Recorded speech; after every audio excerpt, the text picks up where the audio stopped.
Comme on appelle aux sirènes, sur un simple sifflement du maître de lieu, ces poules et coqs rallient la cour de la maison pour le ravitaillement matinal. Bien qu'il ne les voie point, le dialogue entre ce non-voyant et sa volaille est bien établi. Frappé par un handicap visuel, ce chef de ménage ne compte que sur cette activité pour subvenir aux besoins de sa famille. daa fekkoon ñun ñu nekk di jafe-jafe bu métti ñu taxawal suñu association nag dem seeti Pafa extension bi ñu ko seetee wax dëgg yàlla affaire yi ñu gars yi yombal ñu ko lool ñu dimbale ñu borom poulailler bu ne jox na la fukki ganaar ñaari góor juróom-ñett yi jigéen jox la ñaari naanukaay mooy abreuvoir jox la ñaari lekkukaay benn bu pour cuuj yi benn pour ganaar yu mag yi. mooy wax dëgg yàlla yombal nañu suñu dépense yombal nañu suñu jafe-jafe yi ñu doon am yépp yombal nañu ko. La dimension genre est bien prise en compte dans la mise en œuvre du concept de l'aviculture villageoise améliorée, un sous-projet développé par le PAFA Extension pour contribuer à l'amélioration de la race locale, à l'augmentation de la capacité de ponte de la volaille et surtout à l'accroissement des revenus des ménages, particulièrement ici les personnes vivant avec un handicap. Voilà qui justifie l'intervention du PAFA Extension au profit des personnes vivant avec un handicap dans les villages de Anen, Keur Omar Bambara et Keur Daoud dans la commune de Latmingué. Cette veuve, Fatou Konaté, la cinquantaine bien sonnée, s'est approprié les bonnes pratiques en aviculture améliorée de volaille.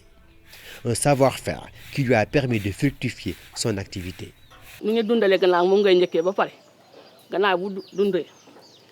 ñu leen bu ñuy nen aussi fu ñuy nen aussi dañ leen defar dañuy def ay paan yi dagg paan yi def ci ay suuf tegal leen ñu nen ci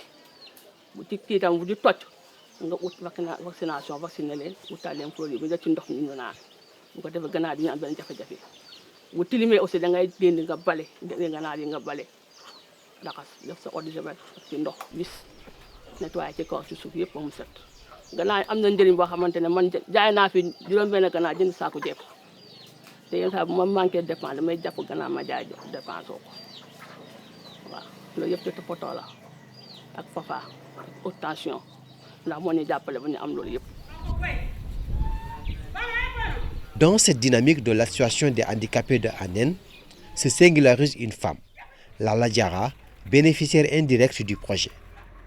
Consciente de l'intérêt du projet et de sa finalité pour le bien-être de la famille, elle mobilise ses enfants et les autres membres de la famille pour s'occuper du poulailler de son mari, frappé par un handicap visuel.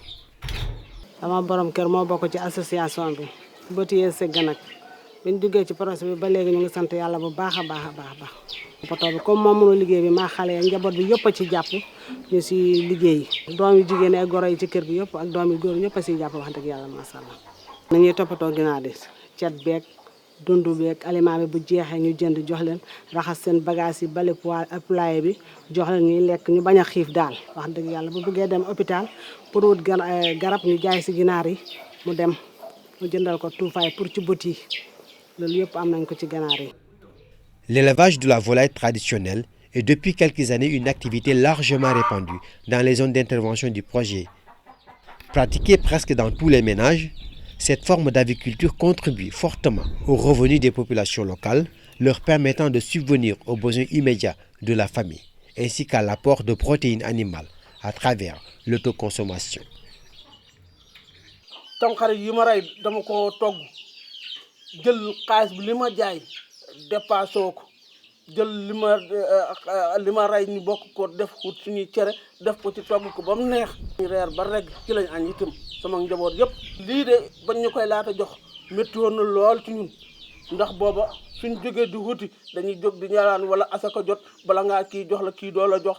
yii ngay jóg di dem ci taax yi di xuut seen mbokk ñu lay waaye keroog bu ma jotee ganaar yi ba léegi mën naa laa wax ne la taxawutuma ci fen naan la dimbala ma watti lii wala dimbala ma ca laa. Le PAFA Extension a mis en place 446 poulaillers